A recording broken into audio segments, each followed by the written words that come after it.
Hey, what's up, guys, and welcome to another podcast of the Digital AC Hacker. Today, I'm super pumped. Mr. Jason Ford, someone who has an incredible career from having his own agency to working with micro agencies to working with one of the largest agencies in the world. Super pumped to learn about his career. What are the changes? What's the dynamic differences between being small and being huge? And so without any further ado, let's jump right in to a conversation I had just the other day with my friend, Jason. Brother, I'm super pumped about this conversation because like your expertise for me is so huge, right? So we're talking today about your experience across all kinds of different agencies. So you've started your own agencies, you worked for small, big, medium, all these size, right? And a lot of our listeners out there are they're on that journey, right? They're trying to go from micro to small to medium to big to giant to whatever, right? And so I'm excited about this conversation because I'm really curious to know what the differences are, right? What it is. So before we jump into that, tell me about your story, your background, where you came from, all this good stuff, Sure. and then we're going to dive right in, bro. So, very quick journey, just to give you kind of a primer as to the lens at which I come at this with. So, I pursued dual degrees in college. I did marketing and finance. I thought, being as quantitative as I guess quantitatively oriented as I was, I do finance. Got a job, do an internship as part of the university. Got some background in like treasury. I really got like my first taste into like the world of spreadsheets and how big that world is, and just tracking money. Made a hard pivot. I realized it really didn't have what I wanted, because some of the things I wanted to do, one of my big goals for my own personal life was to have a lasting, massive, positive change on as many people as I could touch on Earth. So it was a big, hairy, audacious goal of like, how do I touch as many people in a positive way? How do I shape humanity for the better? So that way, when I'm dead, my legacy lives on. So finance was not it. Finance was like the pursuit of a false god. It was money. So, I started in finance too. Interesting. What were you doing? What was the background? Well, I was in banking, I guess, for eight years. Oh, wow. Yeah, it was the same thing. It was like, gosh, it's like giving loans and taking money from not the most enjoyable meaning career you could find, so it's awesome. I didn't even know that. Wealth becomes the only barometer for success, which is definitely not the way to measure things, because we don't die and take our money with us. So that's right. I pivoted to marketing very late in my career. And I had the dual degree because I thought to be a CEO, you need to have the marketing, selling, operations, how do you reach customers, generate sales background. You also need to have the finance, accounting, profit and loss, the business is viable and successful and growing background. So I kind of approached it from that dual focus, but all my experience was finance. So I keep applying for these jobs now that I've decided I'm going to switch to marketing. Apply for a bank to do to be like their marketing coordinator, all that kind of stuff. And each time I got there, they're like, "Oh, we love you. You're great. Love the finance experience. You just don't have any marketing experience." And I got so tired of hearing that answer that I said, whatever, I'm just going to go do my own thing. I'm just going to invent my own experience. A friend of mine, I like to call him, he was my Woz. He very much knew the technical side, had a background in IT. Him and I started a business together called A Digital Thought. And the focus of the business was working with a small client set, doing paid search, doing SEO, website development, and then some of the background in data architecture design. So we did that for a few years. Then he wanted to foray into politics. My wife got an opportunity to move out to a different state. So we said, you know what? We've learned an incredible amount. We managed at one point 11 clients simultaneously. We helped grow some big businesses, helped save one that was very close to being bankrupt. And we helped turn around their business, which was really exciting. They got acquired by a PE firm. So super exciting story. And then, I pivoted. So I found a small shop in Colorado. I was employee number 4, very small. And they specialized in work with small businesses specifically. Most concentration they did was in SEO, but they also did paid search. So kind of like doubling down on what I had seen, a little bit migration away from like purely like website design and development, although there was that component, but that was definitely the focus. Small problems, right? It was like, how do we build a pipeline of customers or prospects? How do we close them? How do we leverage the success of our previous clients to kind of entice new business in the door? And then some of the challenges of operationally scaling. It's fine when you've got 6 or 8 or 10 clients, but you start getting more, then you need additional resources. And then the person who was originally doing the work is no longer doing the work. Now you got QA issues. And now how do you, so essentially was how do you multiply the input of the small team's time to be able to deliver big results for a lot of clients? And that was, I'd say, biggest lesson I learned there was twofold. One, you have to have a strong pipeline that you're constantly nurturing, or you will fail.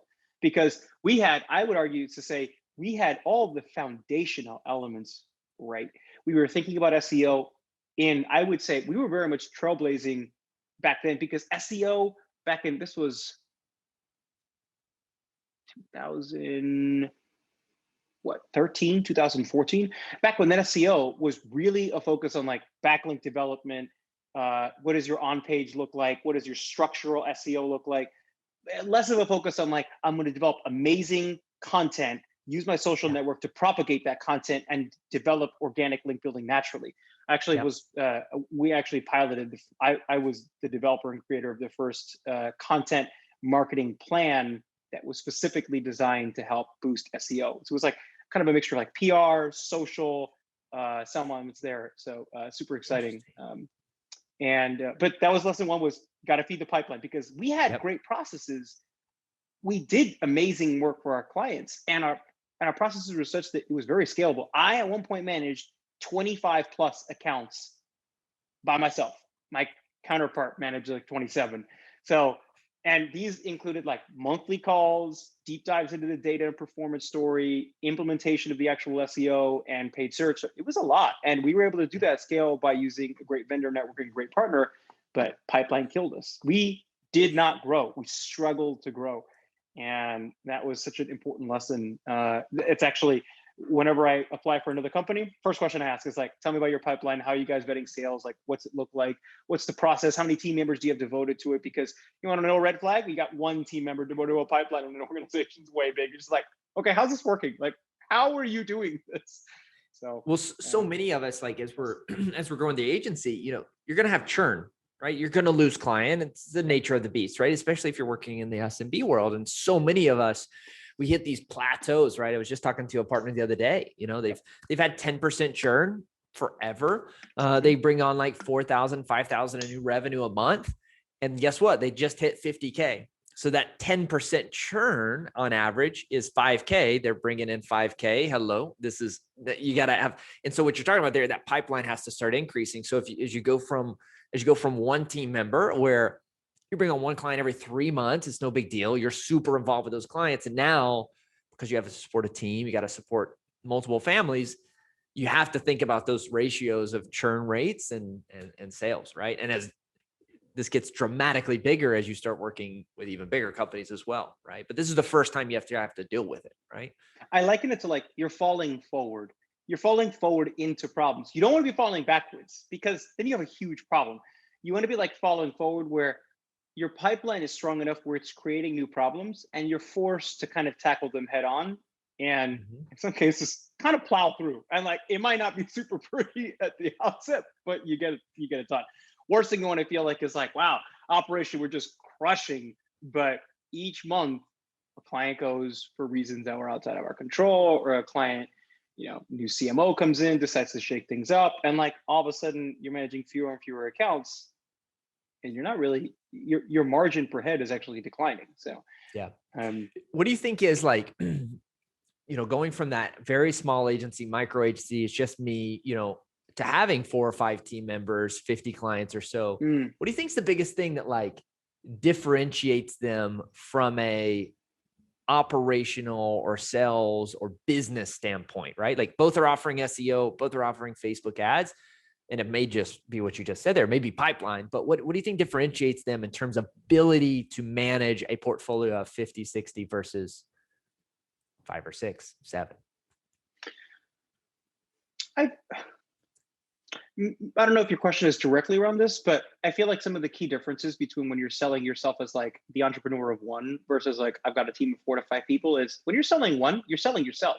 It's you're Mhm. buying into my vision for how I'm going to manage this program and what I'm attempting to build. And it's not to say that that's not important when you're at 4 to 5. It's just to say that it's different. Now it's a little bit more focused on the process, a bit more focused on like, well, how does each team member add collectively to this bigger whole? Yeah. And that's funny because that becomes very true as you get larger and larger. Now, when somebody signs for my current employer, Wpromote, they're not signing it because of me. I mean, maybe they're like there's times where you bring in like the person who might manage the account, so that way somebody who's going to sign has like a sense for, okay, who might I expect could be leading my account. But it's very much more focused on like, what is the organization's identity, what are the organization's principles? They're not buying you, they're buying the product, which is the company Yeah. and the process. So it's very different in that regard. And you start seeing as you go from an entrepreneur of one to a team, it starts to change. And so you can't rely on some of the old skills. You can't rely on just like, well, this is my vision and this is how we're going to do things. Because then you invite the natural question of like, so are you going to be managing my account? And it's like, well, no. And so you don't want to create that problem, because then if you say that, well, no, I'm not going to be managing your actual account, then it's like, well, the focus comes back to, okay, so what is the process? What am I being input into? How will these other team members contribute to my success? Not just you specifically. So being able to create a pipeline and really alignment, across the board, right? Is your salesperson aligned with whoever's doing the product, and there's aligned with the operations and aligned with billing and all this good stuff, right? I So mean, you it's work. funny. Go ahead. Well, I want to just very briefly touch on that because I think it's super interesting. That is something that isn't a problem when you're 1 or 2 people, but very much starts to become a problem as you're like 4 or 5 plus. And that is a Yes. problem that goes from being a small issue to being a massive challenge. Because when you're in a much larger organization, you have a nebulous sense on the sales side for what specifically we're going to sell. But like, you absolutely cannot be plugged in on how are we going to execute across Amazon, SEO, influencer, paid search, paid social, organic social? Like, you can't know that. And so the gaps between what sells and what execution does starts to widen. So it's super interesting because I've seen that very much grow. I've seen how mid-sized companies tackle bridging that gap. It's very interesting. And you even have even from a corporation standpoint, you have the same issue, because guess what? Your salespeople are paid on selling, and so they're going to do by nature, I told my wife all kinds of stuff to get her to marry me, you just selling, baby, and the moment you sell, a lot of companies, they give that paycheck right away. I think some of the newer companies are leveraging that over time, but even still, as the sales nature, right? Compared to the product where we're like, I don't know, very hesitant. We want a big budget, like we're much more cautious, right? And so alignment, dude, it's hard, and it's always hard. I haven't seen anyone nail that really good. It begs the question of why sales organizations within larger marketing agencies don't key off of not just a sales bonus, but a churn bonus. Because setting the right expectations up front ahead of time influence the likelihood of that agreement actually renewing in a year or 18 months or 6 months or whatever it is. So Yeah. if you incorporated churn as a factor, I feel like you would already start to incentivize some of the better behaviors that you're trying to extract. So what we do is we do 25% of their bonus off of a sale comes month 1 after they collect the first, 25% on month 2, and 50% after month 3. And what we found is from a client standpoint, 50, like after the 90-day mark, your retention as a whole goes dramatically down. Like at that point, we know what we're doing. The client's going to stay. It's not really like a regret issue. It's more of a performance, thing. And it gets tough. Interesting. It gets really tough, right? So, that's a great nod to that. That's excellent. That's great. So we're in your career now. We went from micro agency, I guess I would call it, right, to small agency. And then, so what was the next move? So next move was, at that point, I felt like you've probably heard and I very much value this perspective. You'd rather have a master of one than you'd rather have somebody who's a master of one rather than a jack of all trades, because Right. you want somebody who's the top 1%, the true expert in an area of your growth. So I felt like SEO was interesting, sure, and there was certainly viability there, but I think that paid search specifically tapped more into like the finance leanings, but like it's very there's a strong relationship between dollar in and dollars out. SEO is so much more nebulous. I hated being like, oh, modern day Nostradamus. I'm looking in my crystal ball and I see that in 6 months, your SEO for this keyword might start to improve by this much. And like, mind you, there's value to that. Like, there's value to being able to quantify the process about how SEO is slowly influencing organic results. You could look at longer tail keywords. You could look at like page rank, but in the end, it's a little like I'm relying on Google's algorithm to hopefully respond to what I've done in 6 months. So I wasn't a huge fan of it. I liked the direct relationship between like, I put money in, I build a system, and I get money out at a magnified rate. Right. So I concentrate on paid search. And I linked up with a shop called Metric Theory, and Metric Theory was actually just acquired by S-Work Capital. They just merged with Mighty Hive. So super interesting acquisition. S4 Capital is a giant PE firm. It's very exciting for them. It's kind of the end of the road for that new phase of growth, which is cool. I think they're going to be a big player in the space, and they're going to continue to be so. But I joined up with Metric Theory because they had an excellent rep for paid search. Very much, even just from the interview process, just got the sense of like, these guys go deep. So that's exactly what I wanted. I was like, I want to become the master of paid search, master of the universe for paid search. So spent some time there, almost 3 years there. Worked on some pretty massive accounts towards the end. Helped grow some accounts. I think I always use this case in point example where like we took one account, they were like $3,000 in monthly revenue to over $25,000 in monthly revenue. So huge net input to the business. We took accounts that helped win pitches for major enterprise businesses that went on to grow like crazy, went up being acquired by PE companies. So like I saw firsthand some of the effects of like really being able to like crush the channel. So super exciting. It was also a great place. Some of the lessons I learned there is some of these are actually personal. Some of these are like larger for agencies, but some of the personal ones where you always got to be willing to be a little uncomfortable. I always felt at Metric Theory that people were getting pushed to learn and grow and challenge themselves, challenge preconceived notions, test their assumptions. And you never felt super comfortable in the role because it was constantly changing. And paid search is like that. It's kind of like SEO. It's constantly changing, algorithms released. You got to kind of like refactor what you're doing. But you were never comfortable. And that was a good thing. It's actually a motto that I now have with all the direct reports that I manage. It's like, if you're comfortable, it means you're not growing or developing. I'm like, why are you here then? Like, if you just want to cash out, like go work in-house for somebody and make like 2x what you're making. Like if you're here, it should be because you're constantly learning and growing and developing. That's what agencies are great for. Agencies are laboratories where you can test the latest and greatest and like really build out some really unique strategies. So learning how to be uncomfortable. Other things was you started to realize how much paid search and other channels interrelated. And you really started to think about like building a full funnel. I think paid search at the outset, it's very focused on like keywords. I'm going to buy keywords. I'm going to target intent. I'm going to run some ads and I'm going to direct it to the site. But so much more beyond that. And that was something that I very much came to understand in Metric Theory was like, well, we need to be running YouTube because YouTube CPVs are 50 cents to $1 and they're filling the top of the funnel with millions of interested prospects that then filter out to how we run on display, how we run on shopping, how we run on remarketing, how we run on core search, how they complement other channels. So it started to really like put the pieces together. So that was super exciting as well. And also, I'd say final piece, more on the agency structure itself, but just some of how you wanted to structure the pieces of an agency and an organization.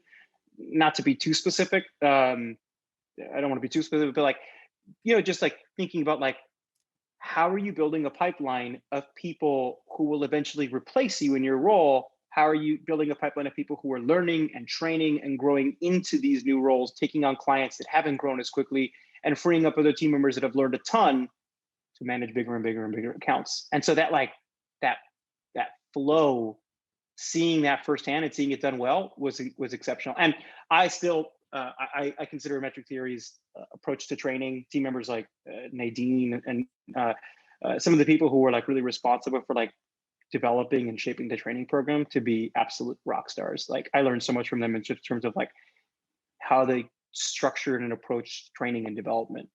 It was fascinating. And I think they had all the foundational pieces, and I've learned some things on top of that that like paired with how they approached content, the scope and breadth, have really helped with enhancing the training program at Wpromote for paid search, I think. So Interesting. Interesting. Yeah. Dude, that's cool. How big was metric theory when you were there? Employee size wise, 150. 150. I want to say It's a good size agency. Maybe somewhere. Where was this? Where are they located? Denver, SF, New York. So big hubs, right? Very cool, man. That's awesome. That's awesome. So where'd you go from there? So from there, I linked up with Growth Pilots, which was a pivot because it was kind of back to a smaller agency, but with a very niche focus. Growth Pilots was led by a pretty interesting CEO, a guy named Soso Sazesh, and he's an incredible network, very plugged into the entrepreneurial space, super well-known guy within entrepreneurial circles. He was the sales team, and he built a process and a system that really, I feel like, changed the agency model. It was the first time I really saw a big disruption to the agency model. What I mean by that is, again, I can't be too specific, but what I can tell you is a lot of the agencies structure, I've seen this across the board, both in my personal agencies that people have worked at, you're always dealing with the allocation problem. I have all these employees and I need to figure out the right mix of how much time I dedicate each full-time employee to each account. And it's always like this like difficult math problem where, clients are scaling up. Like, okay, well, great. We can maybe add more resources. Or clients really aren't growing or they've pulled back their budget significantly. Like, what do I do? Now, this formerly profitable agreement or relationship is no longer profitable. What do I need to change? And it was difficult because more often than not, short-term agencies, when they were challenged to grow profitably, what they would do is they would just add more bandwidth. They would just add more clients to one FTE because one full-time employee is not really going to change much in terms of cost, but revenue per employee would grow. It's just something that I learned was it's very much a short-term gain, long-term loss, because what you end up having is an outflow of brain trust, like people who were really knowledgeable, people who are your rock stars and who you overloaded knowing they could handle it. What do? One of two things. They just say, well, shit, like, sorry. They say, well, I could leave and just do my own thing and make triple the money because the agency is taking a huge cut from this, or I'm tired of being overloaded, I'm just going to work in-house. And that was kind of like the exit track that I saw for both. Yeah. And at Growth Pilots, we did things really differently.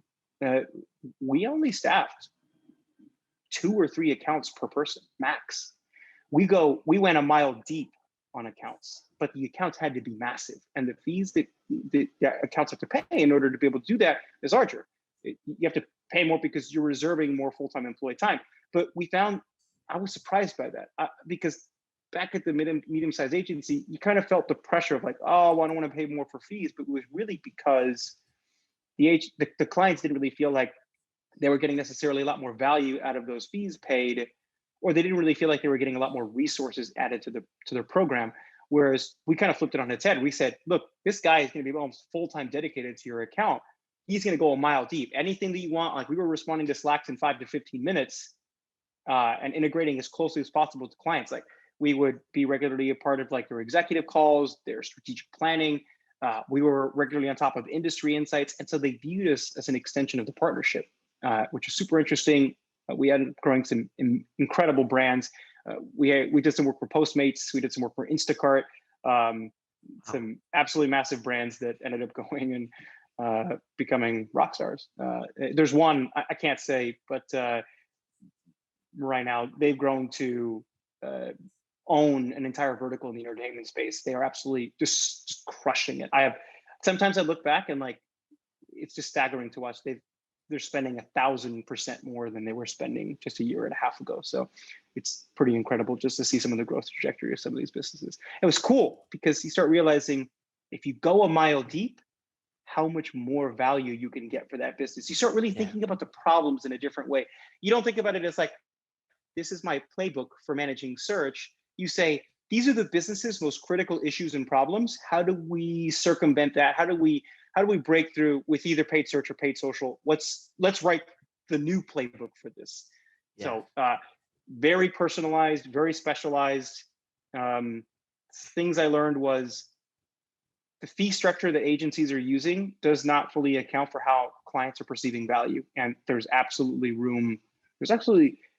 creativity that exists within fee structures that align more closely to what other agencies or what other clients are looking for. Some clients absolutely want that mile deep practitioner that's plugged into the industry to be a part of their team. And it's been interesting to see that.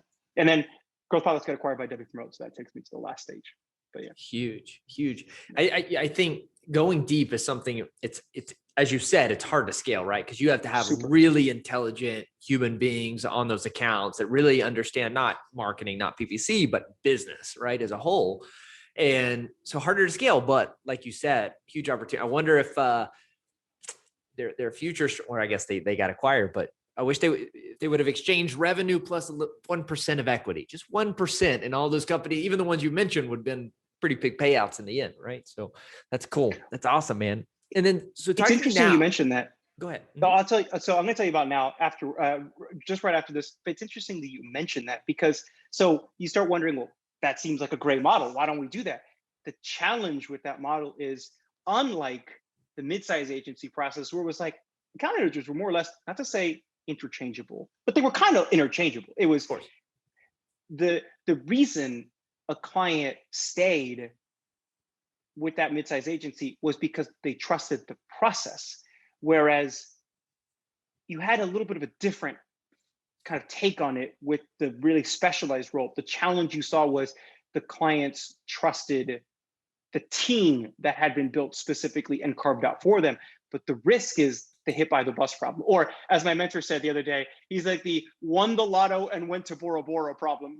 What do we do when the account manager on this big account with all of this institutional knowledge and very little backup wins the lottery and goes to Bora Bora and says, I'm out? Yeah. Like, you have a problem. Now you're at risk. You've just created a huge at-risk chance to lose the account. So for a client that's 5% of your total revenue or even higher, right? Exactly. And now you're running into the thorny question of like, well, now this client leaves, do I cut employees?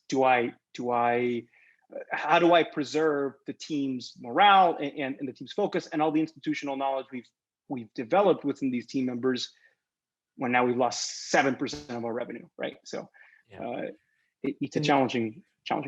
And it's interesting, that's, I think that consultative ability is going to be huge over the next couple of years as Google gets more into automation. I mean, like, things are changing. I mean, very, very quickly in terms of their ability to all their automated bidding and all that's getting better and better and better. Oh yeah, that's changed so much. And Facebook as well, I think, will be right behind them. And as that gets more important, what you're going to see is in order to make money, you're going to have to become that consultant, because the AdWords itself, if you go into the free version or, the automated ads Google version, Ads Express, it's, I can get 95% of my goal, there, right? As that gets closer, okay, now we're going to have to be those consultants. We're going to have to be people that can dig in more. We're going to have to be people to focus on the follow-up and the sales cycle and how it interacts with our marketing. So it's interesting. That's interesting.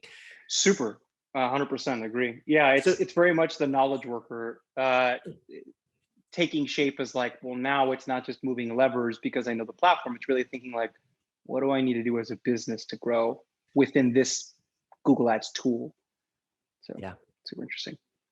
So nowadays, tell me what you're doing now, because it's pretty cool as well. You're working with, is it the largest privately owned ads agency in the world? Close to it, right? Yeah, I believe they're, if not the largest, or one of the largest. And the scope of services is vast.